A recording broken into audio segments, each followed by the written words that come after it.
Hi കൂട്ടുകാരെ, എല്ലാവർക്കും സുഖമാണെന്ന് വിശ്വസിക്കുന്നു. ഇന്ന് നമ്മൾ തമിഴ്നാട്ടിലുള്ള ഒരു മുന്തിരിത്തോട്ടം കാണാൻ പോവുകയാണ്.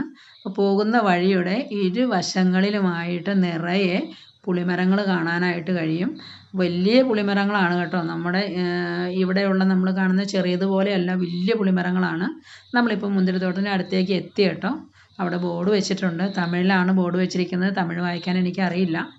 അവിടെ തൊട്ടപ്പുറം മലയാളത്തിൽ എഴുതി വെച്ചിട്ടുണ്ട് ജെനീസ് മുന്തിരിത്തോട്ടം എന്നാണ്. നമ്മൾ കയറി വരുന്ന വഴിയിൽ ഇംഗ്ലീഷിലും ബോർഡ് എഴുതി വെച്ചിട്ടുണ്ട്. അപ്പോൾ ആർക്ക് വേണമെങ്കിലും ഇത് വായിച്ച് മനസ്സിലാക്കാനായിട്ട് കഴിയും. ആ രീതിയിലാണ് ക്രമീകരിച്ചിരിക്കുന്നത്. എന്തായാലും നമ്മൾ മുന്തിരിത്തോട്ടത്തിൻ്റെ ഉള്ളിലേക്ക് കയറി വന്നു. അവിടെ നല്ല ഭംഗിയാണ് കേട്ടോ മുന്തിരിത്തോട്ടം കാണാനായിട്ട്. മുന്തിരികളെല്ലാം പഴുത്ത് കൊലകൊലയായിട്ട് കിടക്കണു. ഞാനതിലൊരു മുന്തിരിയിലൊന്ന് തൊട്ട് നോക്കി കേട്ടോ. ഒന്നല്ല 2 മുന്തിരിക്കൊലകളിൽ ഞാൻ തൊട്ട് നോക്കി. പറിക്കരുത് എന്ന് അവിടെ ഒരു ബോർഡ് എഴുതി വെച്ചിട്ടുണ്ട്. അതുകൊണ്ട് നമ്മൾ പറിച്ചൊന്നുമില്ല, എന്നാലൊന്ന് തൊട്ട് നോക്കിയതേ ഉള്ളൂ.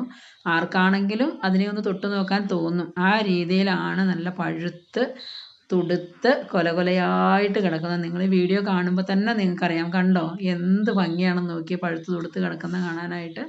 അപ്പോൾ അത് ആരാണെങ്കിലും ഒന്ന് തൊട്ട് നോക്കും. അപ്പോൾ വരുന്ന ആളുകൾ, ഒത്തിരി ആളുകൾ വരുന്നുണ്ട്. അവരെല്ലാം അവിടെ ഇരുന്ന് വീഡിയോ എടുക്കുന്നു, ഫോട്ടോ എടുക്കുന്നു, സെൽഫി എടുക്കുന്നു. എല്ലാവരും ബിസിയാണ് അവിടെ വരുന്നവർ. ഞങ്ങൾക്ക് അന്ന് തന്നെ തിരിച്ചു പോകണമായിരുന്നതുകൊണ്ട് നമ്മൾ ഒത്തിരി വീഡിയോസൊന്നും എടുത്തില്ല. പോരുന്ന വഴിക്ക് ഞങ്ങൾ വാങ്ങി ഒരു ബോക്സ് മുന്തിരിങ്ങ. അപ്പോൾ അതിൻ്റെ ടേസ്റ്റും കാര്യങ്ങളൊക്കെ ഒന്ന് അറിയാമെന്ന് വിചാരിച്ച് മേടിച്ചതാണ്. ഒത്തിരി പൈസയൊന്നും ആയില്ല നമ്മൾ അവിടെ നിന്ന് മേടിച്ചത് കാരണം.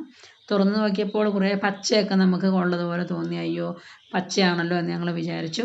എന്തായാലും വന്ന് വീട്ടിൽ കൊണ്ടുവന്ന് നമ്മൾ ക്ലീൻ ചെയ്ത് ഉപ്പൊക്കെ ഇട്ട് ക്ലീൻ ചെയ്ത് നമ്മൾ കഴിച്ചു നോക്കിയപ്പോൾ നല്ല ടേസ്റ്റാണ്. നമ്മൾ ഈ കാണുന്നത് പോലെയൊന്നും അല്ല. ചെറിയ മുന്തിരിങ്ങയാണെങ്കിൽ നല്ല മധുരവും ടേസ്റ്റുമുണ്ട്. എൻ്റെ വീഡിയോ എല്ലാവർക്കും ഇഷ്ടപ്പെട്ടു എന്ന് വിചാരിക്കുന്നു. അടുത്തൊരു വീഡിയോയുമായിട്ട് വീണ്ടും കാണാം.